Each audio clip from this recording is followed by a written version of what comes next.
ये वीडियो 27 है। यहाँ पे मैं अपना नाम लिख देता हूँ।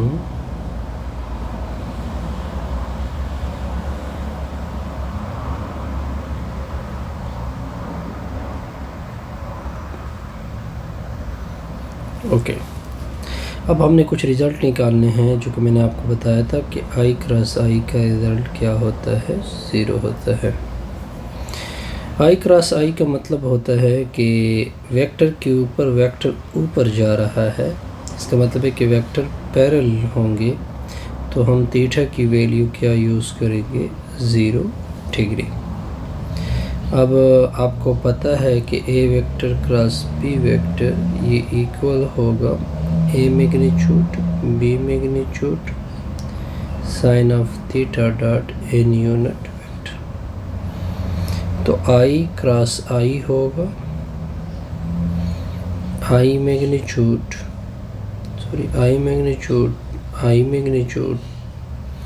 Sign of theta dot N unit vector.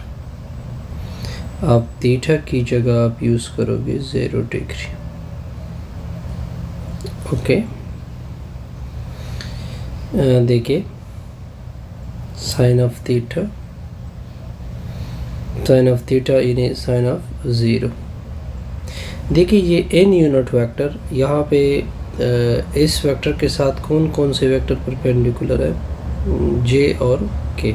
आप जे यूज़ कर सकते हैं, के भी use as a unit vector use कर सकते हैं। तो मैं जनरल लिख रहा हूँ।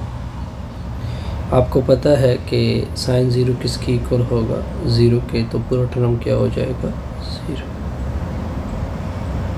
Okay, similarly J cross J, क्या डिफिनीशन होगी, जे यूनिट वेक्टर का magnitude sine of theta dot N unit vector. J के साथ परपेंडिकुलर यूनिट वेक्टर क्या क्या आएंगे, जे को परपेंडिकुलर वेक्टर जो है के भी है और आई भी है। जनरल हम लिख देते हैं, क्योंकि जे वेक्टर के ऊपर वेक्टर ऊपर जा रहा है, तो आप एंगल 0 पुट करोगे। ये one sine of 0 dot N unit vector, तो क्या रिजल्ट निकला, 0।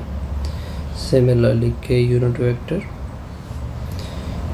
के वेक्टर का क्रॉस क्या होगा, 0 होगा। ओके, अब हम आते हैं एक और रिजल्ट के ऊपर। फॉर एग्जाम्पल मैंने जिस तरह बनाया था आई जे के, आई और क्रॉस जे का रिजल्ट क्या आता है, के आता है। अब इसको प्रूव करते हैं। आई क्रॉस जे इस साइड को ले लेते हैं, आई का मैग्नीट्यूड जे का मैग्नीट्यूड साइन ऑफ थीटा होता है।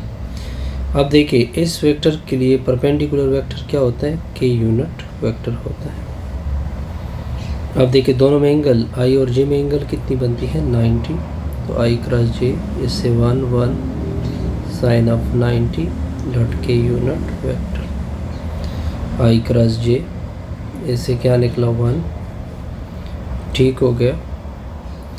तो इससे 1 आएगा डॉट के, तो क्या निकला, इससे के यूनिट वेक्टर। यानी आई क्रॉस जे का रिजल्ट क्या होता है, के यूनिट वेक्टर होता है। अब दूसरा जे क्रॉस के ऊपर आ जाइए, तो क्या होता है, J unit vector K unit vector sine of theta. J और के साथ परपेंडिकुलर क्या होगा, आई यूनिट वेक्टर। तो जे क्रॉस के इससे 1 तो इन दोनों के दरमियान एंगल कितनी बनेगी, 90 डिग्री। तो जे क्रॉस के का रिजल्ट, तो इससे साइन 91 ऐसे आई आएगा, तो जे क्रॉस के का रिजल्ट आ जाएगा आई।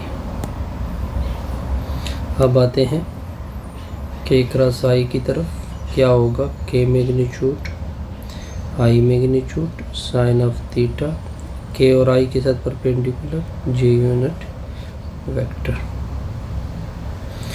ओके, तो साइन ऑफ ये यहाँ पे 1 यहाँ पे साइन 90 डॉट जे, तो के क्रॉस जे आ जाएगा, ऐसे 1 आएगा तो क्या निकला जे। अच्छा, अब हम क्या करते हैं, अब हम थोड़ा उल्टा जाते हैं। यहाँ पे आई था, आई थिंक यहाँ पे जे, यहाँ पे तो अब उल्टे डायरेक्शन में जाते हैं। तो क्या होगा, यानी आई क्रॉस के,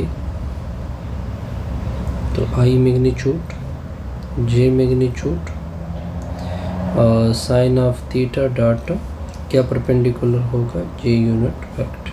तो आई क्रॉस के साइन आई मैग्नीट्यूड जे मैग्नीट्यूड। अब साइन ऑफ -90 होगा। क्यों मैंने -90 लिखा, क्योंकि आप थीटा को दूसरे क्लॉकवाइज डायरेक्शन नाप रहे हो।